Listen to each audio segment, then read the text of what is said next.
Live. Paging Senator Crum.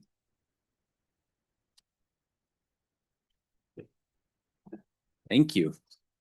And I see Senator Hicks. He is about to enter the room, so we're going to be in good shape in just a second here. Okay, Pierre, why don't you go ahead and call the roll? Senator Crago. Here. Senator Crum. Here. Senator Hicks. Right behind you. Senator Cole. Excused. Chairman Olson. Here. You have a quorum. All right. So folks, we have 3 Senate files that we're considering today.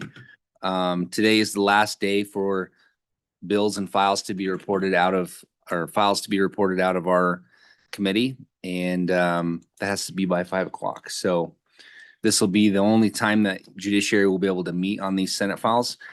I know there are a lot of folks here to testify as we go through these bills, depending on where we're at in the, we have a 2-hour window here. So depending on where we're at, we may format testimony to fit the time frame. So just, I'm going to kind of be as flexible as I can with that, but just be aware that I'll announce it before we get into a bill, how much time we're going to spend on a bill.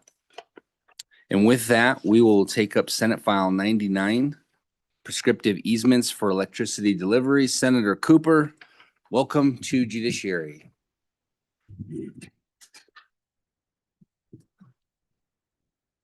Thank you, Mr. Chairman. Got a little phone a friend back up here. This is Senate File 99, prescriptive easements for electricity delivery.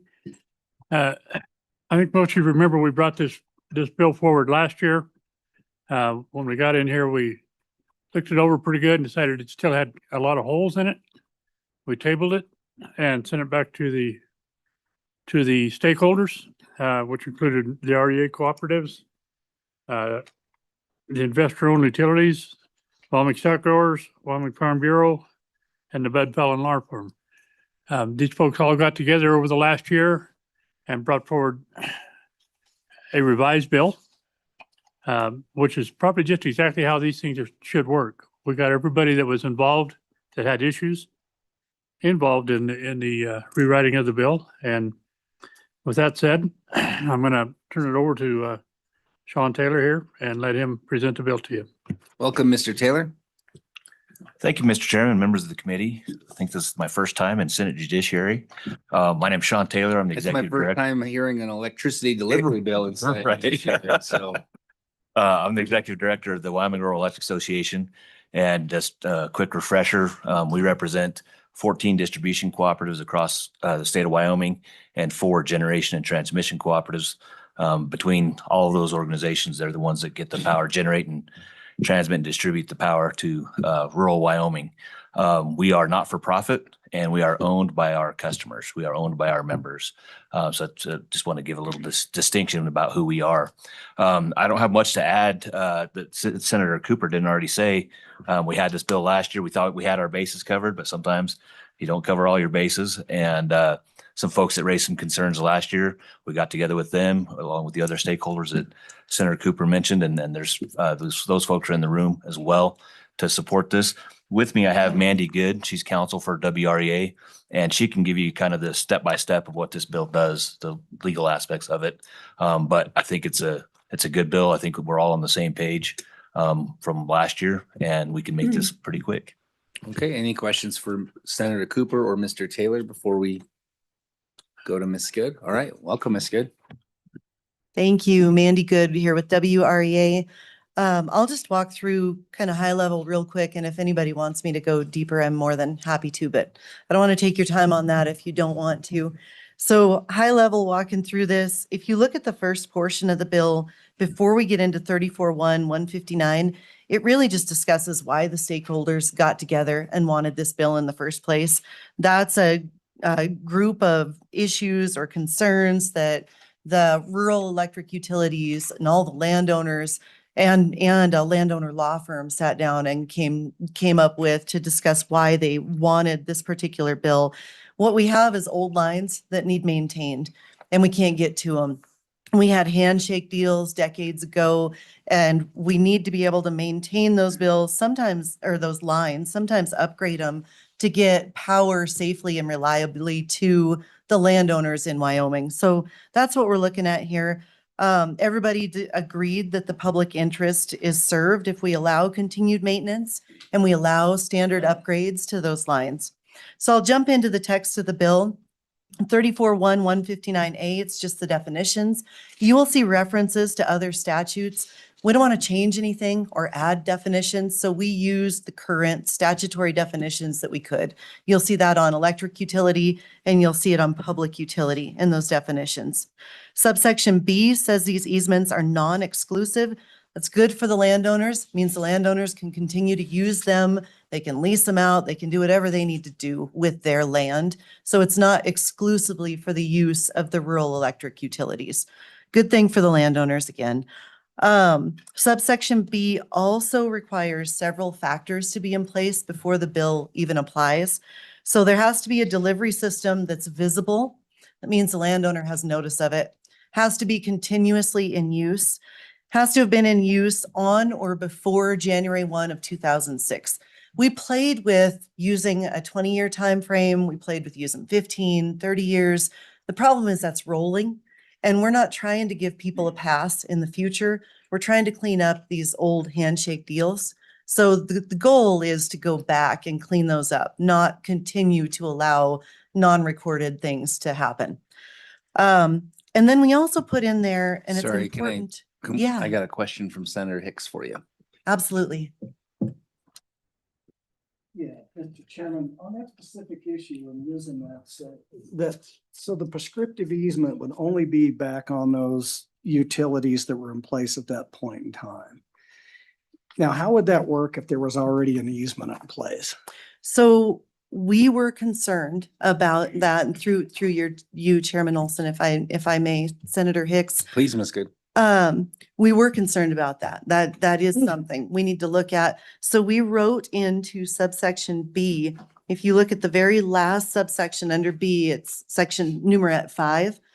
It says there can be no valid existing written agreement between the parties regarding any other easement on that portion of the delivery system. So we will not impact any current written agreements. We don't want to go there. The bill won't apply in those situations. And then if, and I'm happy to follow up more if I didn't answer that. No, I think you're Okay. good. Please proceed. On subsection C, we talk about what can be done. So what this easement allows if this particular bill applies. And we talk about fixing it, which is reconstructing it. Rephasing was one that we discussed in depth. It's necessary because we have situations, for example, in really rural Wyoming, where you may have a house and some stock wells. If you have a landowner that wants to change their use, they should be able to do that. They should be able to use their land how they want to use it. So if they want to start irrigating and they need to upgrade the electricity they need to get water, we didn't want to keep them from doing that. Rephasing would allow that in some of those really rural areas. Maintaining, that's a big one. We've got to be able to maintain to keep it safe and keep it reliable. And then we also have access. So if you look at subsection C2, that's where we talk about access. We worked quite a bit on that initially to make sure it stayed reasonable, that safety was considered. So you see the reference to access, avoiding hazardous situations. We want to keep it safe. We want to keep it reasonable. We can't put really specific limitations on that because we don't know what that's going to involve in any particular point in time. So we came up with something that everybody was comfortable with within those parameters of safe and reasonable access. Subsection D just defines the easement. So it says it's 30 feet in each direction. That's what is reasonably necessary to allow the equipment in to take care of the things that these utilities need to do. Subsection D says that utilities don't have an easement if they abandon it. That's a 3-year abandonment. And it does not apply if there's some other agreement with the landowner regarding that non-use. So again, we're giving priority to agreements with the landowners where we possibly can. Subsection F says what the act does not do. This is primarily for the landowners. Says it doesn't interfere with existing easements, does not expand the easement beyond historic uses or normal development. There was a lot of discussion on that one. The big thing is we don't want some big manufacturing entity to come in and set up and try to use this particular bill. So we were careful to carve that out and say that's not what the purpose of this is. And then it does not modify or expand prescriptive easement laws in Wyoming. So we're not trying to expand anything. This is more of a granted easement saying in these situations, we're going to clean up these old handshake deals. And then the very last section is just the effective date. So I'm happy to answer questions, but that's the bill in a nutshell. Senator Hicks. So when I look at subsection, let's see, page 5, line 12, and this is the right to reconstruct, rephase, maintain, repair existing system, trim and remove trees and vegetation. Makes all sense to me. But in some of these situations, I'm assuming and you're putting in bigger poles, you know, it may carry more load because of build out on the other side of that. And then we flip over to page 6. And so what I'm thinking of is this typical forest type of a situation where you have a 30-foot right now, but now you've got more customers out on the end and across this property. So you're going to go in there and rephase this. Going to take taller, bigger poles and maybe a greater expansion. But then you've limited yourself to that original 30-foot to work in, but you're still going to, now you have a higher probability of trees and maybe something with the size of the rephasing. Was that discussed at all? I'm just trying to figure if, you know, and even getting in and out of there with much larger equipment to do the retooling and rephasing. Mr. Chairman. Mr. Taylor. Yeah, Senator Hicks, we did discuss that and that's where we landed was 30 feet. If we need to expand that 30 foot, then we'd have to enter into a regular easement agreement. But the rephasing and the rebuilding, that's kind of where we landed with the stakeholders group is 30 foot. Our utilities, the co-ops felt comfortable with that, even if we got to put in bigger poles. I would think the only reason for expansion of the 30 foot would be if we're in a forest and those trees are going to fall into it. So come in and clear that out. But that would have to be in agreement with the landowner. Okay, thank you. Yes, sir. Mr. Chairman, if I Ms. may Gill, add, please. thank you, Senator Hicks. It's also 30 feet in each direction. Mhm. So the easement's 60. actually 60 feet wide. Yeah. Senator Crago. Mr. Chairman, I was just gonna ask Ms. Good to clarify that for us, and she did. So she read my mind. Try. Great. Any other questions for Ms. Good? No? Okay, thank you. Senator Cooper, you have something else? Yeah, I'd just like to add, I think what we did here with this bill, when it was in bad shape last year and going back to the stakeholders and asking them to put this bill together for us, I think that's the right way to build a bill. And we've got you a great product. I hope you'll support it. Thank you. I agree, Senator Cooper. We love Kumbaya bills. There you go. Appreciate you bringing one of those to us. Right. We will open the floor to public testimony.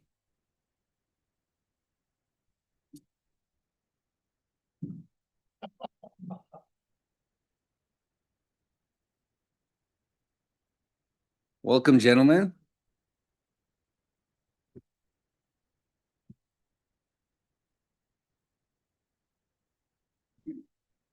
Whoever wants to start, we'll just start on my right, I guess. That's fine. Sorry, Mr. Chairman. I'm Brett Moline, Wyoming Farm Bureau Federation, and sitting in firm support of this bill. And I want to echo what Senator Cooper said. You know, the Farm Bureau was invited to the table, input was offered, considered, taken sometimes, not taken other times. But this was truly, as you was stated, a kumbaya moment. I really appreciate the effort on this bill. Our concerns were, as I said, taken into account. We need to get this cleaned up. This is a compromise in many ways, but it's a good product, sitting in firm support of it. And I would take any questions you or the committee may have for me. Any questions for Mr. Moline? All right, thank you for your Thank you. testimony. Thank you, Mr. Chairman. Jim McGagnon with Wyoming Stockgrowers Association. Really nothing I can add to what Mr. Moline has said. We really appreciate this opportunity that wasn't just, can you support this bill, but we worked through it line by line and all had the opportunity to provide input and assure that it, to the greatest extent possible, met all of our needs. So we're proud of the process. We fully endorse the bill as it is and would urge your support for moving it forward. Be happy to entertain any questions, Mr. Chairman. Thank you. And I appreciate you clarifying that as a stakeholder, you were able to work through this line by line because this subject matter is a little outside of judiciary's expertise. So we're definitely relying on the stakeholders to tell us that everybody is satisfied with the language and that it's a good bill. So we appreciate that. Thank you, Mr. Chairman. Excuse me, Mr. Chairman, my name is Bob McLaurin. Normally, I'm before you with the Wyoming Association of Municipalities, but today I'm speaking to you as a board of director of the Wyoming Rural Electric Association and of Lower Valley Energy. Lower Valley Energy was started in 1937 in Afton, Wyoming. It was pretty rural back then, and as was indicated previously, there were a lot of handshake agreements for power lines. And I'll tell you that when we started, we borrowed $145,000 to start the co-op. Our last loan was $153 million, so we've grown a little bit. But I'm here to speak in support of this bill. Appreciate the job that Sean did working with the stakeholders and working through the difficult issues that we had the last couple of years, and appreciate Senator Cooper bringing the bill as well. So I'll be happy to answer any questions. Committee, anything? All right, well, thank you. Thank you. Any other public testimony?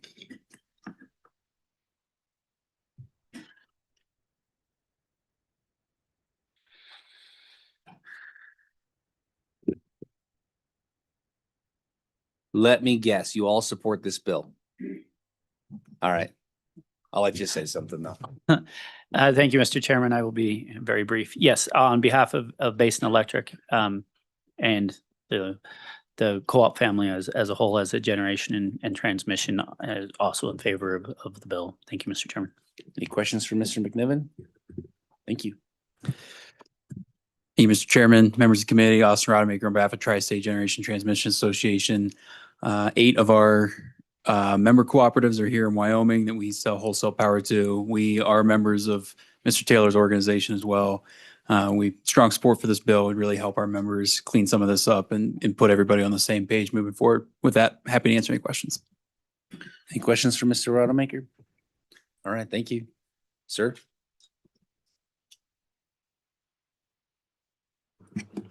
I'm Shane Sweat from Laramie, Wyoming, running for House District 13 also this year, but I have some property out south town, about 42 acres.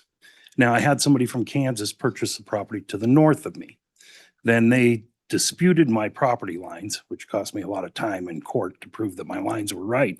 But it has a utility easement for the full 60 feet in my property, which runs right behind my building. So if I never want to develop that property back there, because I just have a shop for my muscle cars, that's it. It doesn't do anything else. I have to give up the full 60 feet to anybody that buys land to the north of me. Is that correct? Or would they have to move the utility over to their side of the fence? Well, Mr. Sweat, we're the ones who ask the questions here. Oh, well, I guess what I'm worried about is that they would be able to just force these big giant poles in there for their development. And then I automatically lose it because it's a utility easement. Would that be the fact? I guess is my question. If with this new rule. Senator Crago? Mr. Chairman, I don't think this particular bill has anything to do with that situation. We're talking about non-recorded easements, and we're trying to create prescriptive easements, which are ones that don't exist on paper, but exist in reality. And that's really what this bill is doing. All right. Does that help? We'll send you a bill. Pretty helpful. All right, any other public testimony on Senate File 99? No, anyone online for Senate File 99? Okay, I will close public testimony committee. What is your pleasure? Move the bill. It's been moved by Senator Crum and seconded by Senator Crago. Are there any amendments to this bill? How about any discussion on this bill? All right, Pierre, will you please do a roll call vote on Senate File 99? This is a roll call vote on Senate File 99. Senator Crago. Aye. Senator Crum. Aye. Senator Hicks. Aye. Senator Kolb. Aye. Chairman Olson. Aye. 5 ayes. All right, Senator Cooper, there you go. Unfortunately, you don't get your attorney on the floor of the Senate, but we'll be there to back you up if you need any help. Yeah, good job. Thank you. Oh, and Senator Crum, you're not next. No, sorry, but we'll still take your hand out. We're gonna switch the order. Yep. Okay, the next bill for our consideration is Senate Joint Resolution 6. Before we jump into this bill, raise your hand if you're here to testify on Senate Joint 6. Okay, and then online we have 3 people signed up. Yes, also have Sheriff Murphy. He was unspecified. Oh, okay, so 4 people? Yes. Okay, I think so I think we're in good shape. I'm just trying to figure out how much time to allot, and I think we're in good shape. Senator Pearson. Thank you, Chairman Olson, members of the committee. So April 26th marks the anniversary of Kentucky becoming the first state in America to pass a strong shared parenting law. Since then, Missouri, Arizona, Massachusetts, Maryland, and South Dakota have joined in officially recognizing this day. With SJ 6, Wyoming proudly steps forward to stand with them, hopefully. Our children are Wyoming's most precious resource. They thrive when they know deep in their hearts that both mom and dad are still fully their parents even after separation. This resolution is more than symbolism. It sends a powerful message. Wyoming values strong, loving relationships between children and both of their parents. It honors the moms and dads who show up every day. It reminds us that cooperative parenting builds healthier kids, stronger families, and more resilient communities. By passing Shared Parenting Day, we celebrate the irreplaceable role of both parents in raising Wyoming's next generation.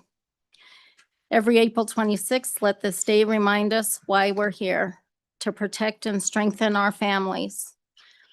Now, committee, I'd like to just read the resolution, or do you want me to read the resolution so that the public can We do hear not what it want you says? to read us the resolution. Okay, We can We're just gonna we get- can read Senator Pearson, okay. but you're welcome to explain it to us. Thank you. So this resolution is just basically stating that our children are our most important asset. And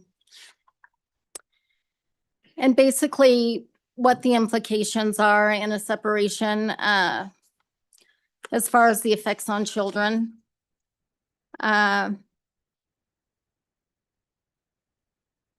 So that's basically it, and just that the state of Wyoming, I hope, will recognize April 26th as Shared Parenting Day in the state of Wyoming. And actually, I was just speaking to a teacher from Kemmer up in the Senate that has taught in Kemmer for 40 years. She's retired now, and she was very excited that I'm running this resolution because she said 1 year out of 40 years, she had a classroom where there was not a separation or divorce in her class, and just how well-rounded and what an enjoyable class that was, and how much better they, just how enjoyable it was. So I would ask for your favorable consideration on this resolution. Thank you. Committee questions for Senator Pearson? All right. Thank you. Thank you. We'll move into public comment. Any public comment, please come forward.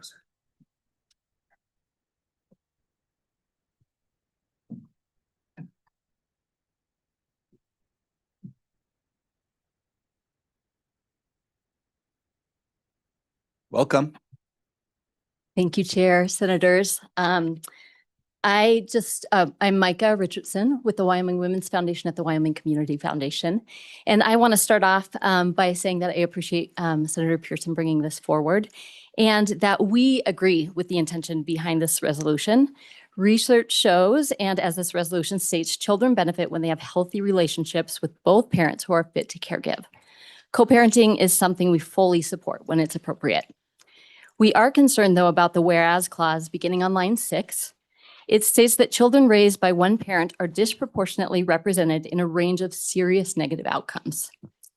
The research does not support the idea that single parenting alone causes these outcomes, and this resolution fails to acknowledge the wide variety of additional factors that contribute. Factors such as poverty, economic instability, housing insecurity, and parental conflict all play a significant role.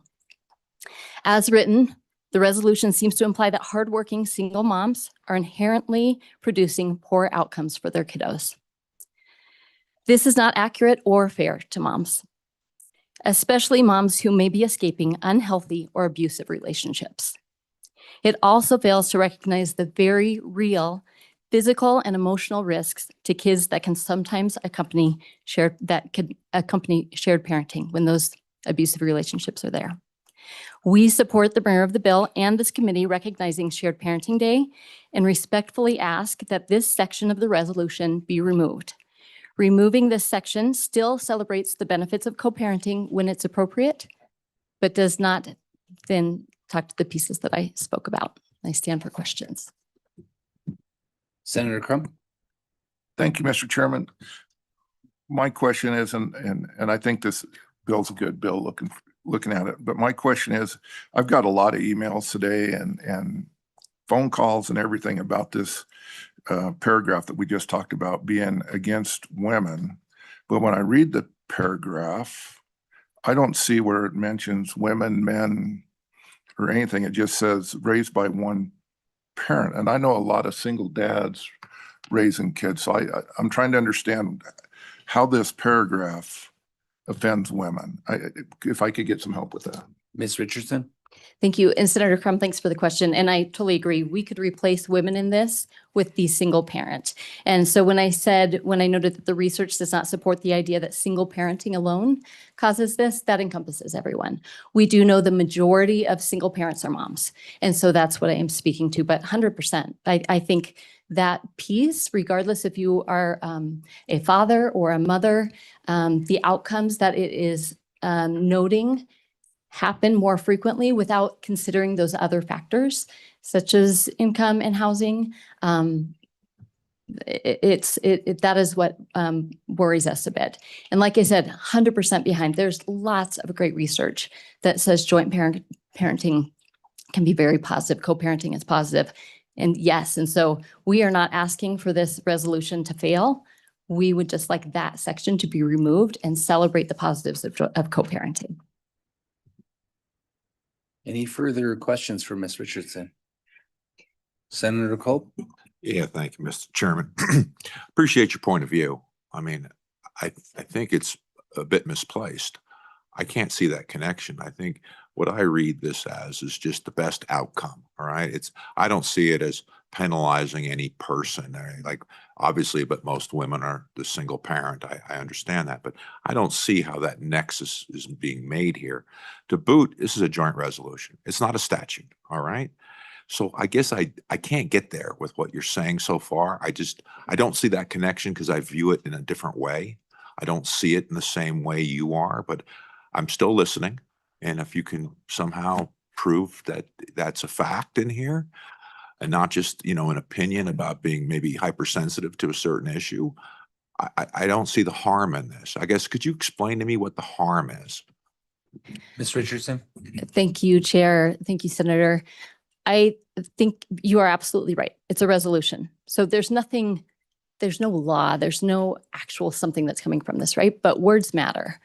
And if this resolution is taken, let's say, and read by a county commissioner, by the governor, by a city council, and they hear, and a single mom or single dad hears that section about, boy, if you're a single parent, the chances that your child is going to commit suicide, end up, boy, that was the one that stood out. Sorry, I'm getting a little choked up. That's hard to hear. That's hard to hear as a mom and a dad. Senator Kolb. Yeah. I don't want you to be upset, ma'am. I know you care deeply about this. I will tell you factually, I sat as a county commissioner for 8 years. We never consider resolutions from the state. Never. We consider statutes, according to our attorneys, when I was one. So rest assured, this has, in my opinion, of being a past commissioner for 8 years, no bearing on that. So if that is any solace, I'll offer that up. Thank you, Senator Kolb. Anything else, committee? Thank you, Ms. Richardson. Other public testimony in the room before I go online? Gonna go online. Pierre, in whatever order you want to let them. Yeah, that's fine. Jonathan, thank you.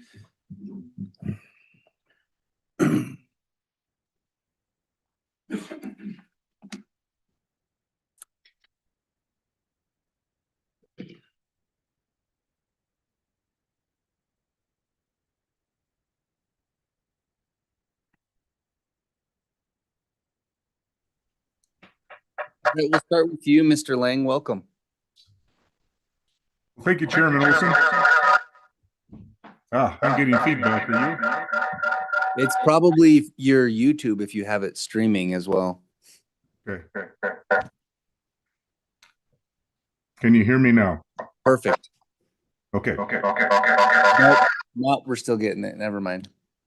Can you hear me now? Yes, you're good.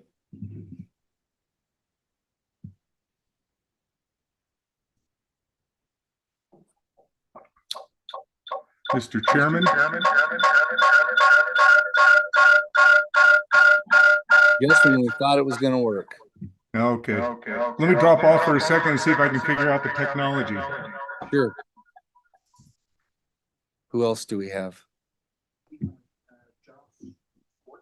Mr. Scorch, you're up. All right. Thanks, Chairman. Can you guys hear me all right? Yeah, we can hear you. All right. My name is Josh Scores and I reside in Eden, Wyoming. I'm speaking today in support of Joint Resolution 6, recognizing April 26th every year as Shared Parenting Day in Wyoming. I'm a fourth generation resident of Eden, a graduate of both Northwest College in Powell and the University of Wyoming. I've worked in multiple mineral industries in Sweetwater County over the last 20 years, and I currently own and operate a prescriptive grazing and contracting business based out of Eden. More importantly, though, I'm a dad of 6 kids, 4 boys and 2 girls that range from the age of 7 years old to 19 years old. They are why I'm here testifying today. In the fall of 2022, I found myself going through a divorce. Within 8 days of leaving the family home, I was served with a falsified protective order that led me to have no contact with my children for 53 days. During this time frame, I was also referred to DFS with multiple false allegations of child abuse. Prior to these allegations, there was no past record of domestic violence or child abuse. Later, the protective order and the child abuse allegations were denied by the court and dropped by DFS, but the damage had been done. Over the course of the last 3 years, I've had 1 child incarcerated and 1 child that was hospitalized for suicidal ideation. And with all the children have a very hard time adjusting to the new normal.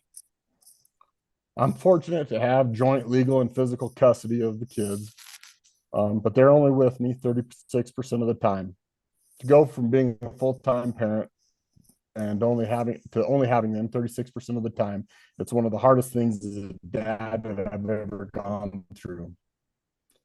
Time is the most valuable commodity in this life. The time with your children under normal circumstances is short anyway, but then to limit children and the parents emotionally, physically, and financially. As a dad, it's focused my priorities in life, and that the time with the kids has become the most important thing that I have.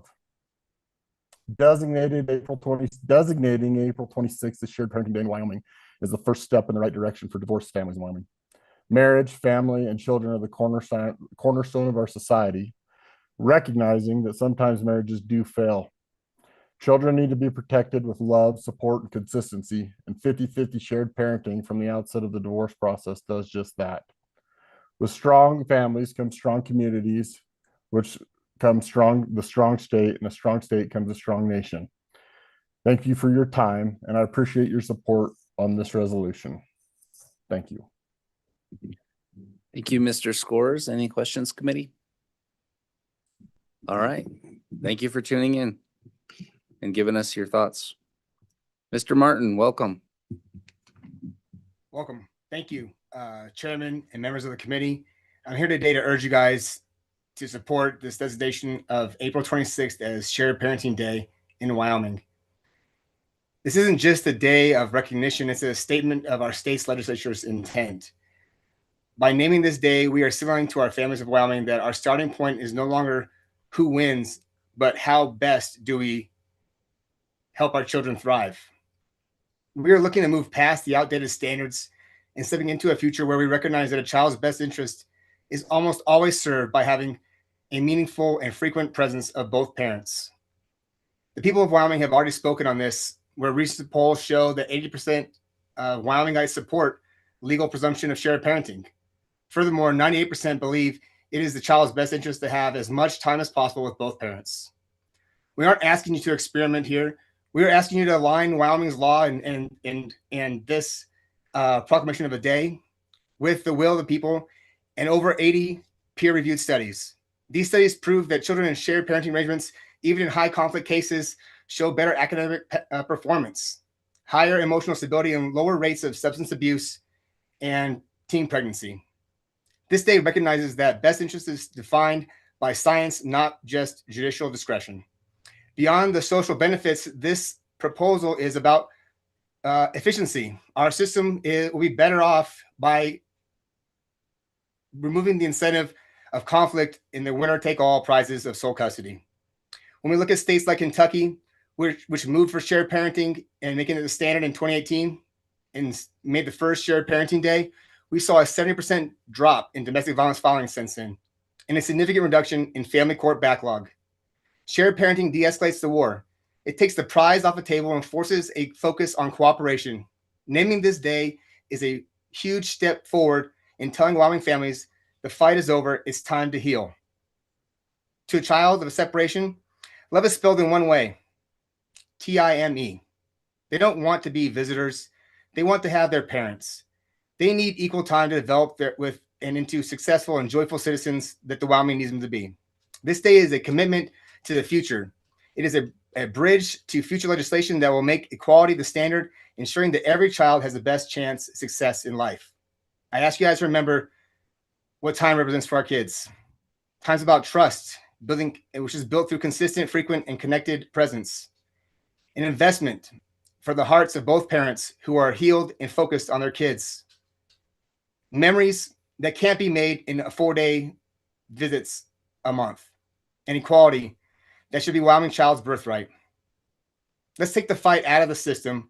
Let's give our kids their parents back. And I urge you to do pass today this recommendation for Shared Parenting Day to be April 26th in Wyoming. Thank you. Any questions from Mr. Martin? All right, thank you. We'll try to go back to Mr. Lang. See if your technology is going to cooperate with you.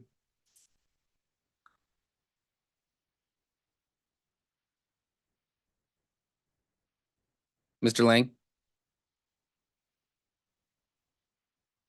You're muted. All right, I am. Yeah, it's not going to work. I'm in favor of this. I'll send an email. Is your volume up all the way? Because it sounds like it's feedback. It is feedback. And I don't know why.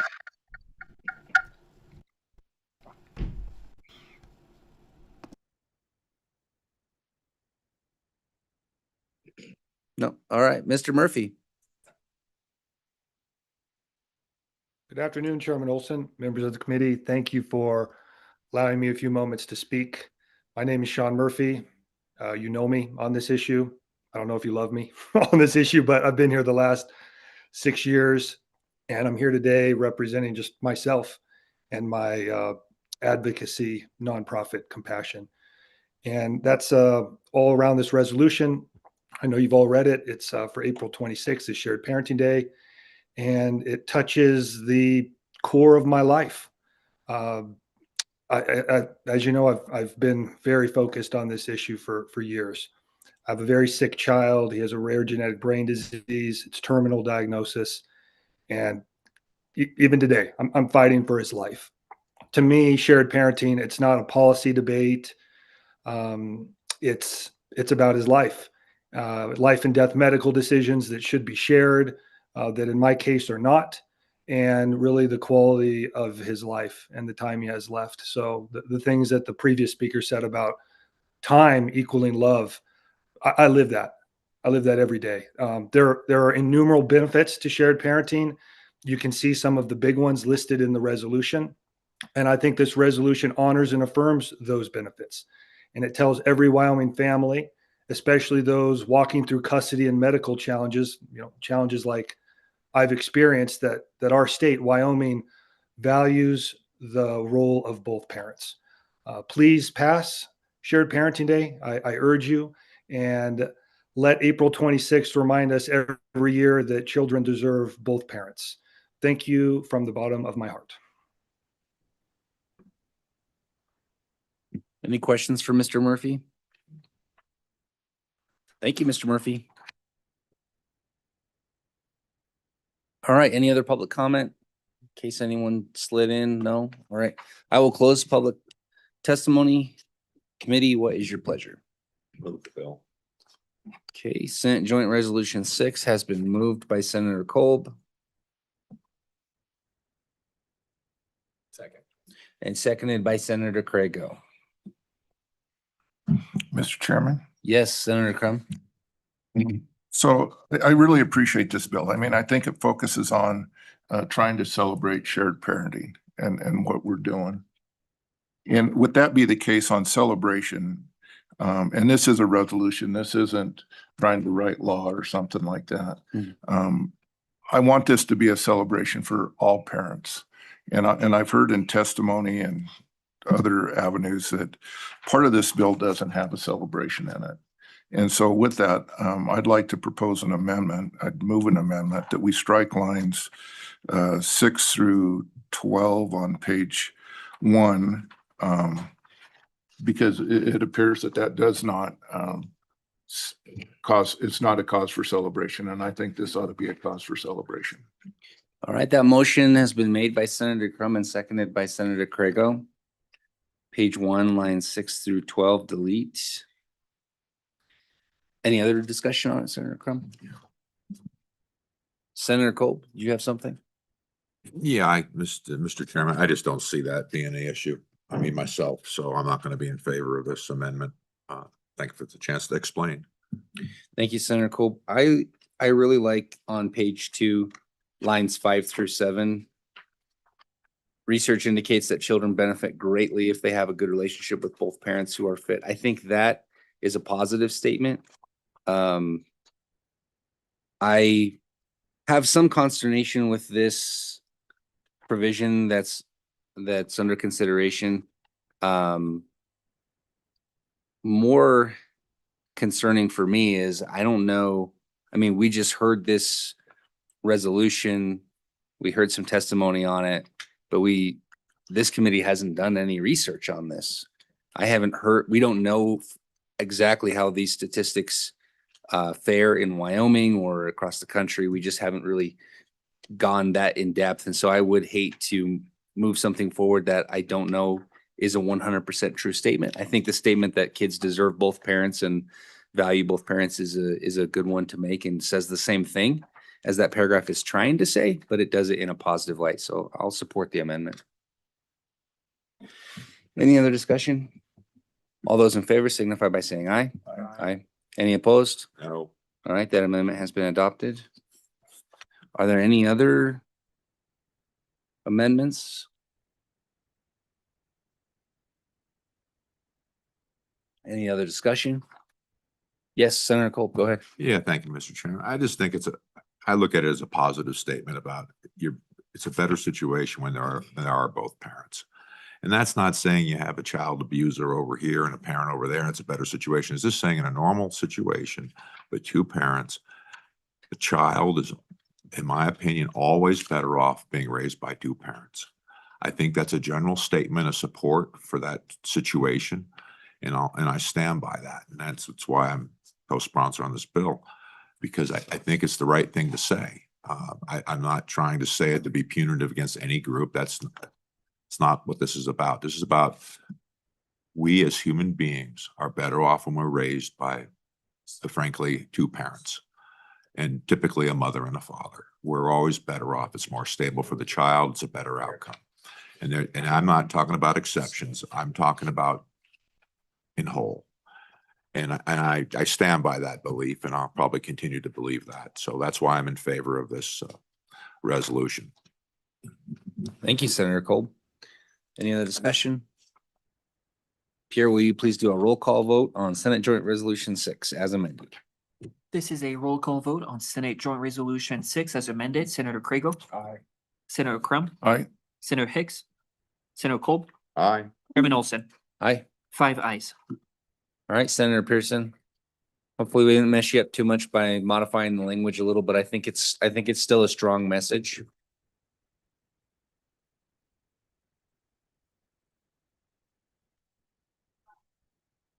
All right, very good. Thank you.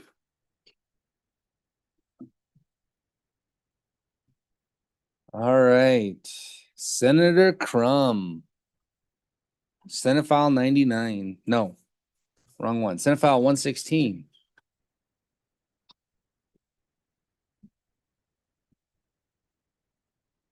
Thank you, Mr. Chairman. Another kumbaya bill.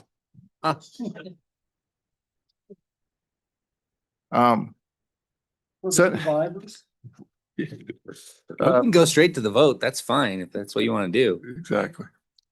Senate File 116 is really a clarification bill. Seems to be some confusion between some statutes in our state statutes. So with that, what Senate File 116 is trying to do is on stormwater surface utility things. So in Title 8 of chapter, or I'm sorry, in Title 15 and 16, if you look at Wyoming Statute 15701, it says that, municipalities, cities can form utility districts or operate a utility that provides for stormwater. And I don't think anybody is in disagreement with that. Where our disagreement seems to lie, Mr. Chairman, is that in the statute in 16, it appears that for some reason we don't want to ignore it. So in statute in 16-10-102, there's two parts, and I believe you have a copy of this in front of you. 16-10-102, it says in number B, it says if you do things above, it says subject to voter approval is provided in subsection E. And if we turn to subsection E, which is on the backside of that page, it says a governing body shall not fund surface water utility until the proposition to impose the means of financing the surface water drainage utility has been submitted to and adopted by the electors within the proposed surface water drainage area of this section. And so what this is saying is, you can go ahead and operate, but if you want to finance something, whether through it's a tax, a fee, whatever, you need to take it to the voters to approve it the way the law is currently written. And our disagreement seems to be are those two sections connected? You know, the Wyoming Supreme Court has ruled many, many times on the full statute. You know, it says when interpreting the statutes, the Wyoming courts looked to the plain language to determine legislative intent, to interpret complete documents, meaning surrounding words and related sections cannot be ignored. The whole statutes rules require that all parts of the law be read together to prevent contradictions. That under established Wyoming law, if a substitute is not ambiguous, it is plain meaning is followed. And so the subsections we're looking at is 15, which deals directly as it's written there. It talks about cities providing sanitary sewers disposal, electricity disposal, and goes on.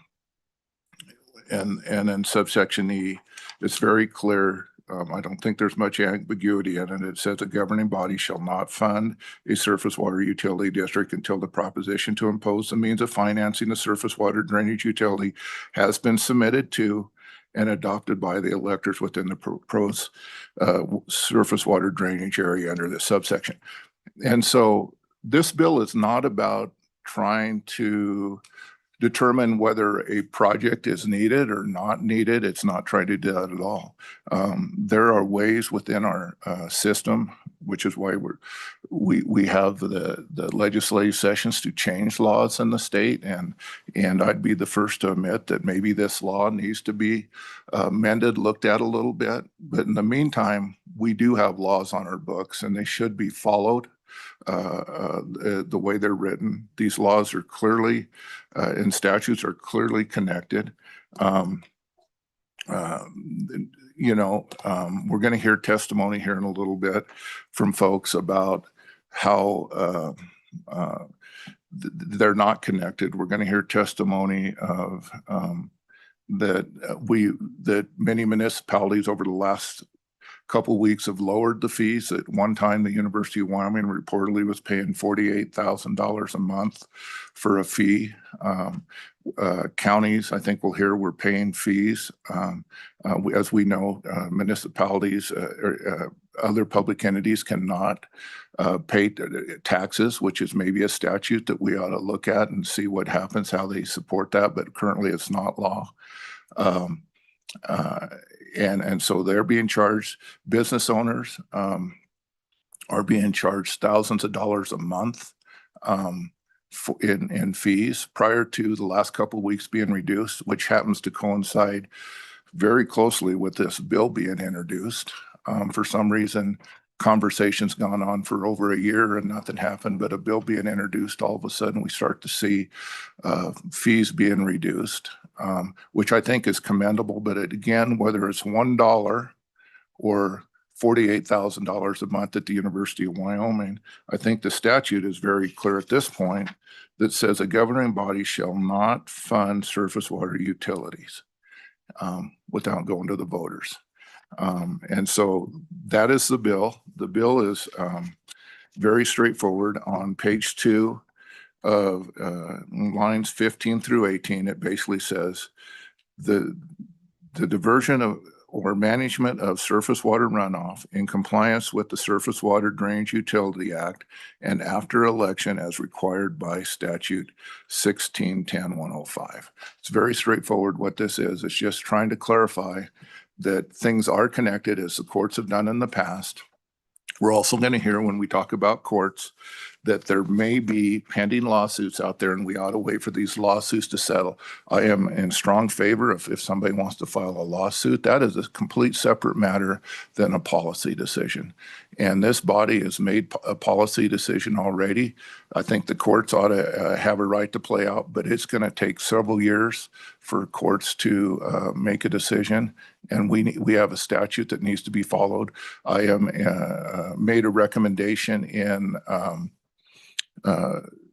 Select Water earlier this year that highly recommend the passage of this Senate File 116, but at the same time make a recommendation that this seems to be a hot topic, that in the interim that we would look at how to solve the problem if there is a problem. But in the meantime, we do have a law on the books that needs to be followed until further conversations can be had and see if they need changed or not. And so with that, Mr. Chairman, I'd recommend approval of Senate File 116 and stand for questions. Questions for Senator Crum? We'll start over here with Senator Kolb and then I'll come to you, Senator Hicks. Yeah, thank you, Mr. Chairman. Senator Crum, could you give me an example? I mean, it states on an E, here under, this would be 1610-105. Under E, where it appears that they had to ask the voters for this levying of this tax. I'll just say, call it a tax. Did it happen? Did it happen in the past, or has it never happened? Could you help me out with a little bit of history? Yes, Mr. Chairman, Senator Kolb. My understanding is in the city of Laramie, it has not ever been taken to the voters for approval. In the city of Cheyenne, it's my understanding it has gone a couple times to the voters for approval. The voters have turned it down, and after being turned down at the voters, they've elected to put a fee on utility bills for this. And so in the city of Laramie, I don't believe so. And I can't really speak to other communities in the state other, and I know that it's happening in some form around other communities. Follow up, Senator Kolb? No. All right, Senator Hicks. Thank you. Yes, Senator Hicks. So, Mr. Chairman, Senator Crum, so the hypothetical scenario is the trigger, as you see it, is when they assess a fee to do the stormwater. Is that the trigger? That is correct, the way the law is currently written. Yes, sir. So if the entity, Mr. Chairman, a municipality or of any size wanted to just implement the same project under their existing fee structure with no other fees, this wouldn't prevent them from doing that. Is that correct? My understanding is that, day-to-day operations of the city, changing a utility grate, clearing out a utility grate, fixing a broken pipe, something like that, they can continue to operate. It's when they go to do other things that it would need to expand, they would have to take it to the voter. So, Mr. Chairman, what happens in the case that they're doing what you said, but because of the nature of the build out or the nature, there's more parking lots, there's more runoff, and they had to go in there and increase the size of the pipe to carry the additional water associated with, say, and there was a number of shopping malls and stuff, which increased the amount of runoff. Would that require them to form a district, or could they just do that under their normal operating budget and not have to go to the vote? Mr. Chairman, Senator Hicks, the way I read this is that they would need at that point to take it to the vote if they're doing a big expansion. But, reality tells you on new construction, there's retaining ponds required. There's the developers required to put in, drainage facilities and things like that. So that's a possibility always. On new construction, I just don't see that being there without the developer in some way taking care of their stormwater. Yeah, Mr. Chairman, Go ahead. What I'm trying to do is just find out where's the trigger? At what point in time do you? Yeah, I think that's, Mr. Chairman, Senator Crum. Senator Hicks. I think that is the real ambiguous thing right now. Where is the trigger? Is it $1? Is it $10 million? I think it's unclear, and that's why I highly recommend there be an interim study on this topic in the interim. But right now, the way the law is written, we do have laws on the books that need to be followed, and so I believe there should be an interim study. All right, thank you. Okay. All right, Senator Crum, thank you. Thank you. So if you're wishing to testify on, nobody move yet. If you're wishing to testify on this bill, raise your hand. Okay. So there's a little over a dozen people online signed up as well. My standard practice is to take testimony in the room before I move online. That's always been my practice. It will be my practice today. It's just that I give preference to the people who have traveled here to be a part of the testimony. So apologize to those online. You're going to have to wait until your turn if it comes. So what I'm going to do is limit testimony to 15 minutes for this Senate file and 15 minutes against the Senate file. I'm going to take all of the testimony in favor of the Senate file first. After that 15 minutes has expired, I'll take all the testimony against this Senate file. So I'm not going to time you individually. If one person comes to the mic and filibusters for 15 minutes, I'm sorry, they'll have to answer to the rest of you as to why they took all the time. But I say all this, and please understand that the reason why I have to do this is because today is the last day to report bills out of committee, and this committee, and that's by 5 o'clock, and this committee won't meet again. So the 50 minutes that I have right now is the only 50 minutes I have to afford this bill. So this is the only fair way I can imagine doing it. So with that, if you are in favor of this Senate file, please come forward and have a seat. You can have a seat, and we'll just continue to work through folks. Mr. Chairman, I'll keep time. And I've got a timekeeper. I appreciate that. All right, and we'll start to my right over here. Mr. Chairman, my name is Pat Crank. I'm here representing the University of Wyoming. Have filed a lawsuit on behalf of the University of Wyoming challenging the ordinance that's been passed in Laramie. So with great fear that I'm going to be the guy that filibusters and gets beat up after the committee meeting, I'm going to try to be very succinct. Senator Hicks, I'm going to answer your question. The triggering factor is when they try to impose a fee tied to surface water projects under 1610-105, which is absolutely clear. If a city or a county tries to impose a fee to manage surface water, they have to hold an election. That's been the law since 1995. What happened and I'm going to answer maybe your question, Senator Colby, along the way too. In 2018, 2019 interim and sessions, the WAM and the cities tried to amend Title 16 to get rid of that election requirement because Cheyenne had tried twice to pass surface water taxes and had failed. The legislature rejected both of those efforts to amend 16 and remove the election requirement. Having failed there, they made an innocuous amendment to Title 15, basically just saying that cities have the power to manage surface water, which I think they had in any event. Now they're trying to use that innocuous amendment to 15 in the 2020 session to impose surface water management fees without holding an election. By doing so, they're operating in direct violation of existing law that's been in place since 1995. Real quickly, I'll tell you the arguments I've heard that you have to form a utility. It's got to be some formal deal. If you're going to incur debt, you have to have an election. But if you're just going to impose a fee, you don't. That is absolutely not supported by Title 16.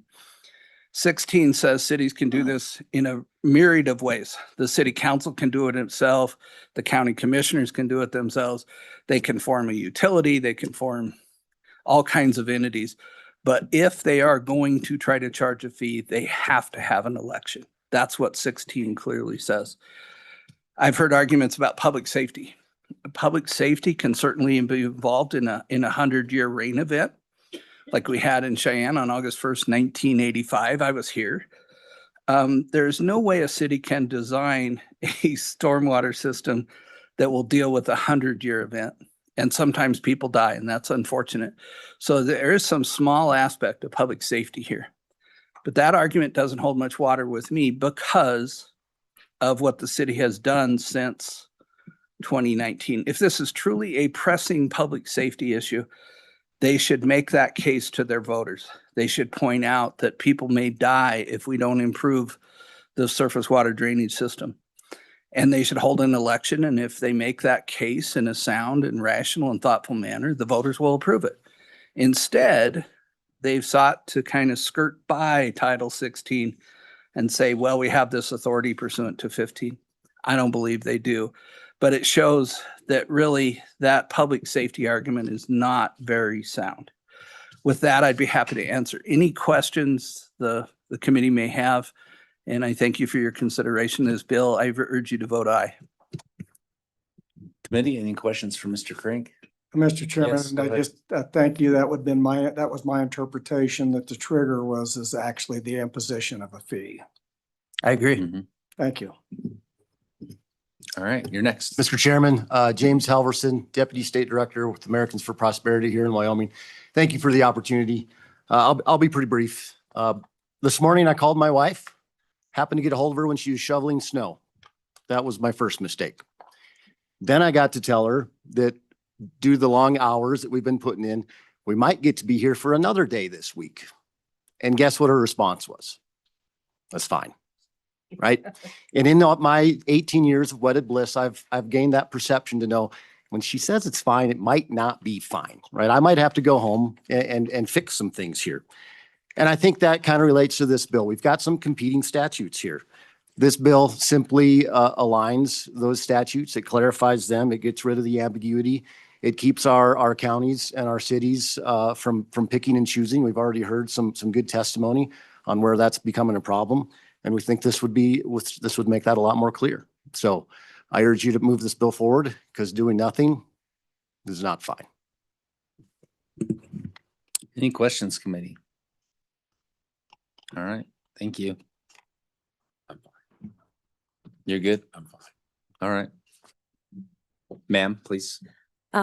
Chairman Olson, thank you for allowing me to speak today. My name is Terry Jones, Albany County Commissioner. I support Senate File 116, Surface Water Drainage Utilities. In the United States and Wyoming Constitution, both state, we the people, not we the government. And that means we the people, the voters, are to drive the bus, not the government. Taxes by any other name are still taxes.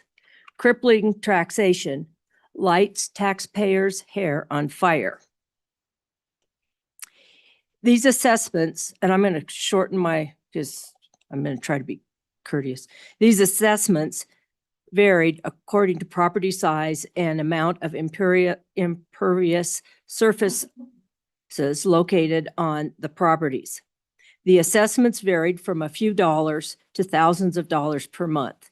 The lowest one that I've heard was $16, and that about anybody could live with 16, but when it goes into the thousands, you just cannot do that.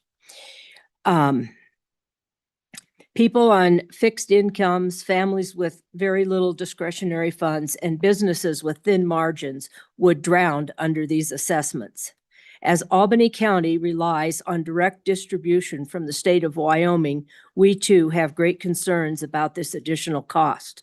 The cost of this tax will be passed on to renters, service providers, products purchased for those that can pass it on. Those who can't will have to sharpen their pencils and see what they can do without. In many cases, the assessments would be the straw that breaks the camel's back, causing businesses to close, rents and mortgages to go out of reach of citizens. This stormwater drainage assessment tax should have been taken to we the people for their vote. If it's a great idea, place it on the ballot and find out what the people think. If a government is afraid to place the ballot, is afraid of the ballot box, it's probably a bad idea. And this was the brainchild of a previous city administrator. So that person is gone. So I want that to be clear that that's not on the current city manager. Once again, I just ask, please support Senate File 116, Surface Water Drainage Utilities, and move it forward, allowing we the people to vote. Thank you. Any questions? Any questions for Ms. Jones? All right, thank you. Yes, please. Mr. Chairman, members of the Judiciary, I would urge you to vote in favor of this. I'm Brian Terrell. I'm the other one that's bringing the lawsuit to the city of Cheyenne. Voters in every municipality or county should be given the opportunity to vote on whether to pay an additional tax for management of rainwater in their town or county. That has been the law of Wyoming since 1995. Cities are ignoring clear Wyoming law in place since 1995 to deny voters control over what taxes those voters must pay to the cities to manage rainwater. If municipalities want to change tax to manage rainwater, they should have caused the repeal of Amendment 1610-105, which states taxes cannot be imposed without a vote of the citizens of that city or county. Cities sought to change Title 16 in both 2018 and 19, and those efforts failed. Voters must be allowed to exercise their constitutional right to vote on whether cities can collect millions of dollars of taxes in violation of existing Wyoming law. The voters are the ones paying the tax, and they should be allowed to decide whether to allow the cities to collect tax or not under existing Wyoming law. Cities should not be allowed to operate in any manner that violates existing Wyoming statutes. This bill puts the control in the hands of the citizens who will be burdened by the tax. You all are here to represent the voters who put you in an important role as a legislature for the citizens of Wyoming. Restore the power of your voters given to them by Wyoming law by requiring a fair and impartial election of taxes that can be collected by cities. Uphold existing Wyoming law. Because this is a budget session, the cities are looking at collecting and will attempt to collect these fees from government entities like the State of Wyoming, University of Wyoming School District. Wyoming law provides government entities cannot be taxed for real property used for government purposes. Cities' imposition of these taxes will add millions to the state budget. Those millions of dollars paid to cities as rainwater tax further drains the general fund. With that, I will stand for any questions. Committee, any questions? All right, thank you for your testimony. You're next, sir. Thank you, Mr. Chairman and members of the committee, for the opportunity to address you on and for the Senator from Laramie's bill this morning. My name is Brett Glass, and I'm a resident and business owner in Laramie, which is one of the Wyoming cities that has latched onto the trend of trying to impose a stormwater drainage charge without consulting the voters as required by Title 16, Chapter 10 of the Wyoming statutes. This will affect what every local business you patronize charges you for goods and services. Citizens will pay more for everything at a time when inflation is already running rampant. Now, as has already been mentioned, the rules of statutory construction dictate that you cannot interpret the law in such a way that any part of it is rendered meaningless. But unfortunately, this is what the cities are trying to do. They're claiming an interpretation of the law that nullifies Title 16. They're so eager to give unelected city officials unchecked power to tax and spend, they're attempting to bypass the citizens. Now, in Laramie, we had a contentious public meeting where an entire room full of citizens exhorted the city council to follow Title 16, but so far they haven't moved to do so. Now, Senator Crumb's bill, which is supported by hundreds of citizens in Laramie, Cheyenne, and other cities, is necessary to settle the matter, set things right, and ensure that the actions of local government actually represent the will of the public. This bill will actually facilitate the implementation of stormwater drainage systems so long as they're financed in a way that the voters approve. It will moot lawsuits which stand to delay the implementation of necessary stormwater drainage systems far longer than having an election would. The bill will ensure that the law is clear and that the public is represented in whatever is done. It'll save tens of thousands of taxpayer dollars that would otherwise be spent on legal fees. And we in Laramie see this bill as important to local citizen control and as a quick no-brainer which should be sent to the floor with a hearty do pass recommendation. So I'd like to thank you for considering this bill during a budget session. It's important and cannot wait for the next regular session. Thank you for your time. I will stand for questions. Thank you. Committee, any questions?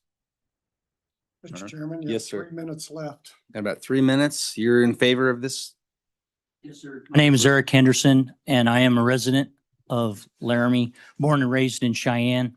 And I do support Senator Crumb's clarification, calling for a vote. There's a semantic that's going on. I've been made aware of this semantics of a fee or a tax. On December 3rd, 2024, City Council member, now Vice Mayor, indicated it was a tax in that session. It was clearly noted that voters were opposed to not getting a say. We, the people, deserve a say. When there's a question between two statutes in conflict with one another, I hope that legislative action will be taken, such as this, to immediately remedy in the best favor of the citizens of each community in our state. And I hope that trend of bypassing the voters will stop and will end, and that the question will be answered justly by the voters in a balloted initiative. I'll stand for questions. Committee, questions? All right, thank you, sir. Probably got 15 seconds left. My name is Dale Steenbergen. I am President, CEO of the Greater Cheyenne Chamber of Commerce. We are firmly in favor of this. I think we all know that the intention of this legislature has this to send major expenditures from government to the people to vote on. We stand behind that principle. Business across this state stands behind that principle, and we hope the legislature affirms that principle. Thank you. Any questions, committee? All right, thank you. And that concludes our time in favor of Senate File 116. We'll now move to opposition testimony.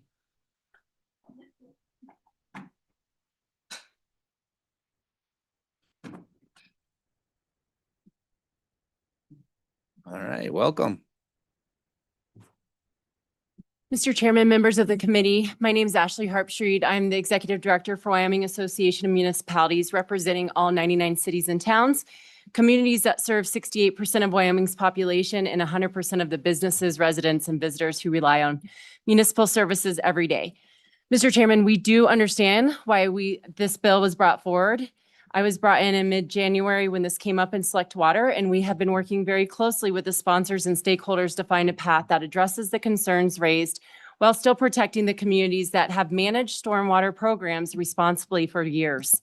Although this bill was drafted with Laramie and Cheyenne in mind, it will apply to all 99 municipalities. Cities like Cody and Evanston have used this tool effectively and without controversy for a long time. Our goal is to ensure that in trying to solve a problem in two communities, we don't unintentionally create new problems for the many communities that are doing that work well. Mr. Chairman, if it's okay, I have two of those communities online, so they'll probably be submitting their email for the record instead of testifying online. So again, we are trying to solve for 99 communities, not just two. We need to remember that, as that there are unintended consequences that could become very real. The cities like Cody and Evanston have operated on stormwater programs through 15-1-103 subsection A, plus the additional provision as amended in 2020 to add, quote, diversion of management of surface water runoff, unquote, quite successfully without controversy. They have done their best to follow the law as the legislature has prescribed it. If the legislature now requires refunds or retroactive changes, how exactly would that apply to communities that have been doing everything right for decades? How do you unwind years of lawful practice without punishing the very communities that have been responsible stewards of this tool? In our system, when the law changes, it generally applies going forward, not backward. Retroactively creates legal uncertainty, administrative chaos, and financial exposure for our municipalities that simply follow the rules in the state that you gave them. We can't fix the concerns in Laramie and Cheyenne without destabilizing the rest of the state. Additionally, local democracy already keeps fees in check, and we've seen that firsthand. Local governance has already provided the guardrails, and that's exactly how a constitutional republic is designed to function. In our system, the people do not vote on every operational decision.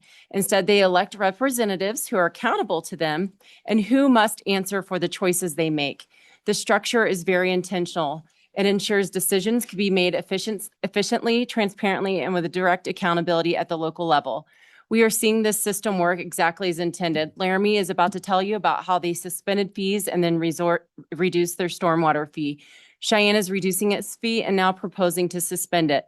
Those actions didn't require a statewide mandate or a ballot initiative. They happened because the residents spoke up and the elected councils responded.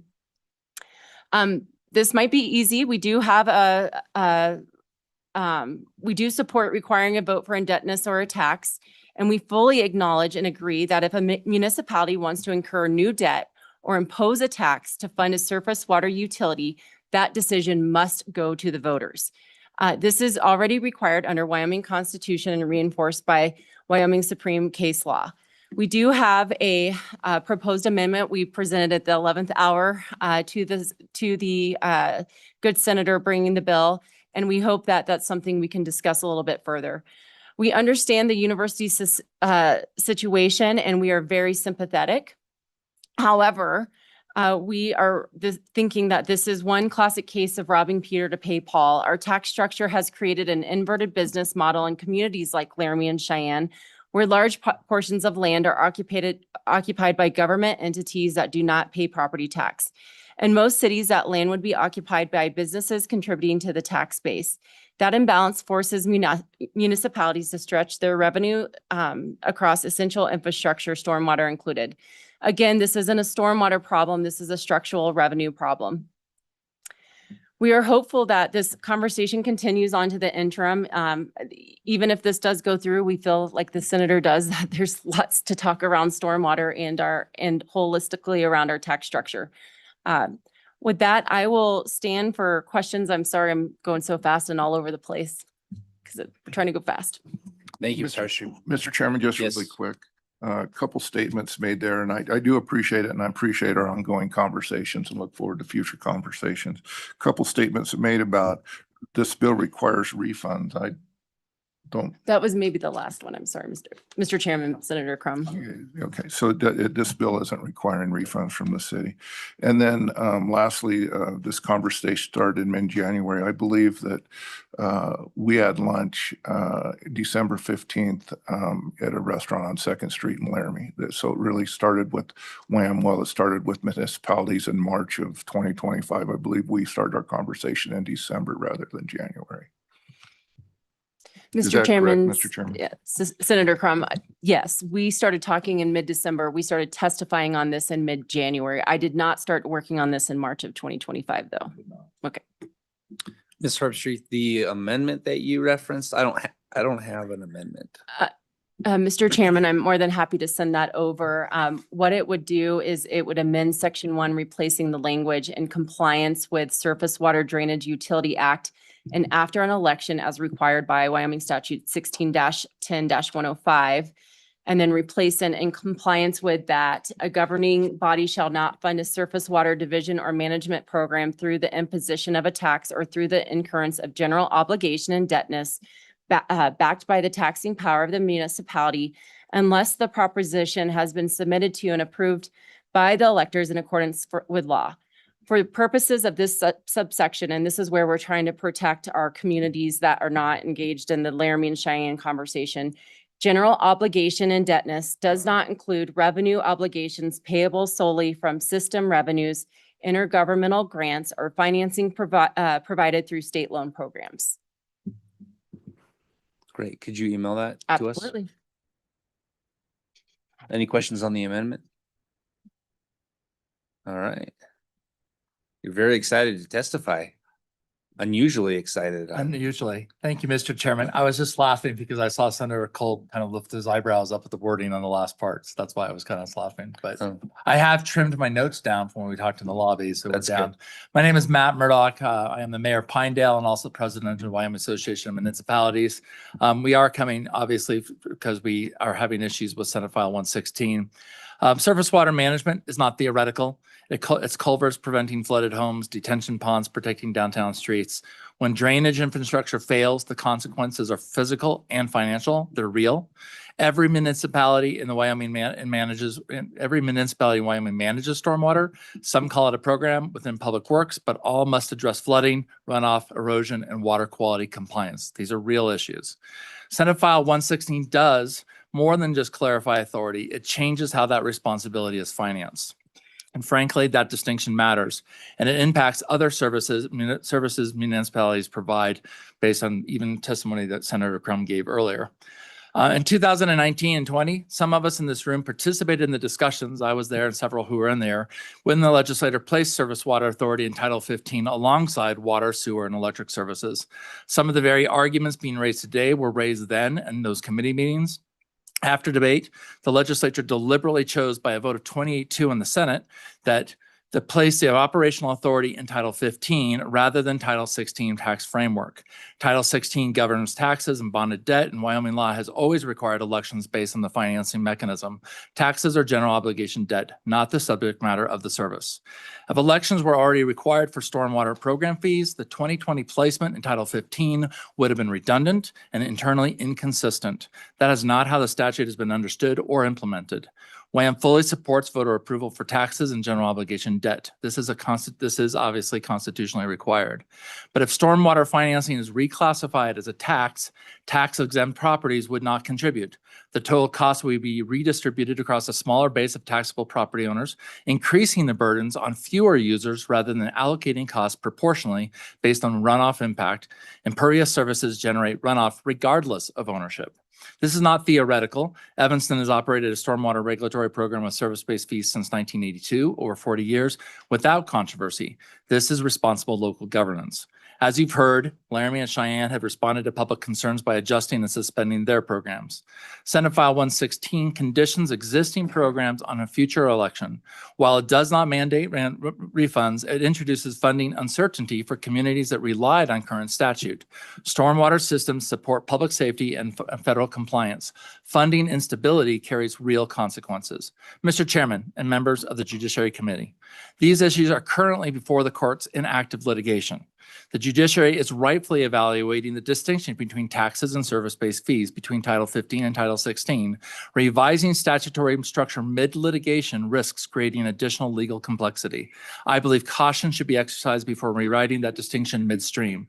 If the courts determine the current state statute requires adjustment, the legislature can act deliberately and prospectively in the interim. The bill affects all 99 municipalities. 97 communities should not bear collateral consequences from a dispute involving two. Stormwater management is a core public safety function. If fees are eliminated, costs do not disappear. They shift to property taxes or are deferred until infrastructure fails. Mr. Chairman, members of the committee, we are not asking to impose taxes without a vote. We are not asking to reaffirm constitutional distinction between taxes and service-based fees. Protect the voter approval for taxes and general obligation debt and allow a broader review in the interim. As Senator Cooper stated in the very beginning, and Mr. Chairman, you agreed, bills that involve the stakeholders are good. We would encourage this to go to interim, especially after litigation is completed. We respectfully ask that Senate File 116 not advance. Thank you, sir, and I stand for questions. Mr. Chairman. Senator Crum. Yeah, thank you for your testimony. Thanks for coming all the way down from Pinedale. Appreciate that. My question would be, would $130 million project be something that would be funded with a normal fee? Mr. Mayor. Mr. Chairman, through you to Senator Crum, without knowing the details, it depends on your city. If the town of Pinedale were to engage in $130 million, I guarantee you debt would be involved. To answer Senator Kolb's unasked question is if the State Land Investment Board gets involved and we actually have to go through a loan and an MRG grant, then that's intergovernmental. And as we discussed earlier, we have to, we do have public meetings where this is discussed. We have public hearings where that's discussed. I would not know the details. I know town of Pinedale, we would engage in debt. And in this case, we would probably be going towards the voters. Mr. Chairman. Senator Crum. I didn't hear an answer. It's a $130 million project. Is it a fee or a bond? What is a $130 million project? Mr. Murdoch. Mr. Chairman, I feel like this is a question deferred towards, I'll defer to my representative from Laramie. Okay. Honorable Chair Todd Fieser, City Manager, committee members, appreciate the opportunity to be here today. I'm that new city manager that was referenced earlier. So although I appreciate Terry Jones' testimony, I do not absolve myself from trying to solve this issue in my community, and it's something that I own. And I will wear this badge as we get through this with honor. The question from Senator Crum about a $130 million project, I want to add some clarity. The city of Laramie did produce a surface water drainage master plan, which in total came up with $130 million in projects to improve our drainage system. There is not one single project that is a $130 million project. The fees that were established were intended to establish those on an annual basis to provide revenue to incorporate the most high priority projects as they move forward. It might be a $1 million project in the first year, maybe a $5 million project in the second year, but there is no single $130 million project. In order to fund something that is massive as this and is important to our community for public safety, you do have to establish fees that recur and continue to fund that. It's very difficult to find grants. It's very difficult to find support for these, and we have to have those recurring fees. If it's okay, I'd like to move into my testimony, if that's all right. Senator Crum, you good? Senator Kolb? Yeah, thank you, Mr. Chairman. I thought it was, I just to make sure I'm properly. Is this for Mayor Murdoch? It is for Mayor Murdoch. Okay. I just wanted to make sure we got that out. It's Mayor Murdoch. All right. Well, that wasn't really the question I was going to ask. I got maybe a better one. The question I have is what do you, the floodplain came up and about the, 50-year, 100-year floods. What all are we talking about here for floodplain issues? I mean, what's the context of that floodplain? Could you help me out with understanding where you're coming from on the floodplain? If you could give me a floodplain for a certain amount of time, that might happen in average. Mr. Murdoch? Yeah, thank you, Mr. Chairman, through you to Senator Kolb. Every community has what we call the 100-year floodplain, the 25-year floodplain. Nobody ever says, you could have two in a row and that's your two 100s, right? Those floodplains are the mass moisture that we become collected within that period, within that particular geography. And then you're looking at intense and immense damage to certain areas. So I know in the town of Pinedale, and I know in other cities, when we are doing planning, where we're doing subdivisions, when we're doing insurance, FEMA has recently been doing a major insert trying to find exactly where those floodplains are. We have to plan for them to some degree. If we don't have plans for them, then people can be hurt. I don't know if that fully answers your question, Senator, but Senator Kolb. Yeah. Thank you, Mr. Chairman. Well, Mayor, my question revolves around the fact that it's very unpredictable, the amount of flood. And you couldn't, I would just say to somebody who dealt with this in the past, you can't construct something that's going to handle all floods. It's just financially unfeasible. So I just wanted to know where you were coming from on this topic. The subject came up about what are you trying to plan for? So I think you answered my question. If I understand you correctly, if I don't, please help me. Mr. Chairman, through you to the Senator, I'm just the mayor of Pinedale. I work with the other cities. I know the city of Cheyenne has a much greater damage risk there. So what level of risk you're willing to live with is the question that everybody must actually settle themselves. I have a river, I have a creek going through the center of my town. It makes dealing with floods a little bit easier. But I know the mayor of Cheyenne is here and he could answer that question specifically, sir. Chairman, I need to specify this up. Yeah. Let you know. All right.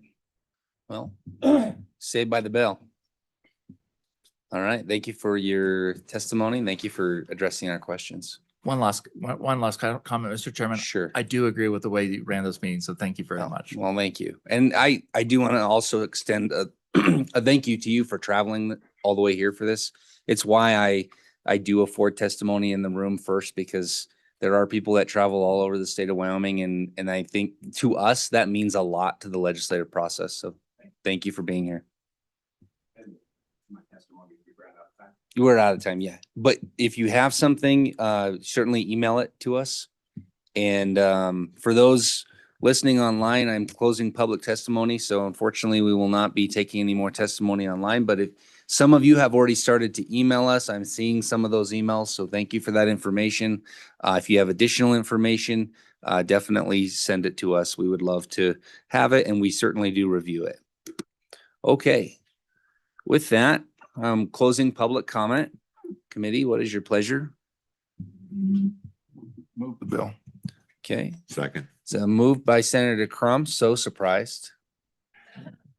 And seconded by Senator Kolb.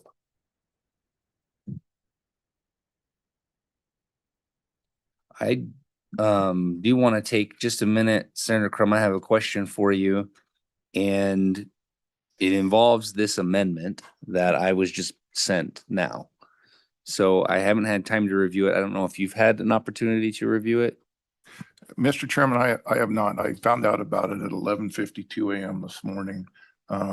So I know it's there. I appreciate it being there. We've been trying to get an amendment at least since December 15th. And I'm glad we got one 8 minutes before the scheduled starting time of this meeting, but I have not had a chance to review it. It may be something, if this bill advances, we could look at in committee of the whole. Well, that was going to be my question, is what were your thoughts on this amendment? But I can't get that answer, so that's okay. Any discussion on this bill? Senator Kolb? Well, just briefly, obviously, the subject was new to me until I started looking at this. I am still confused on how people could get around with not going to the voters under the clear statutory guidance that I think folks are, as I read it, under E. And with that, 116.10.105E, I mean, I don't see how there's a way of getting around it.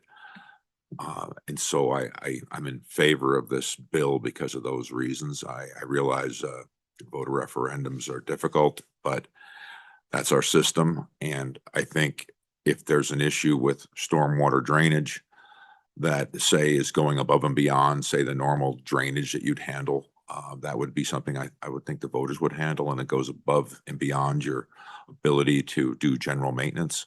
Certainly, I think it should go to the voters according to what I'm seeing in statute, Mr. Chairman.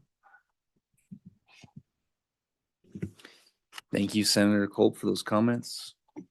Anything from you, Senator Hicks? No. Any amendments to this legislation? All right.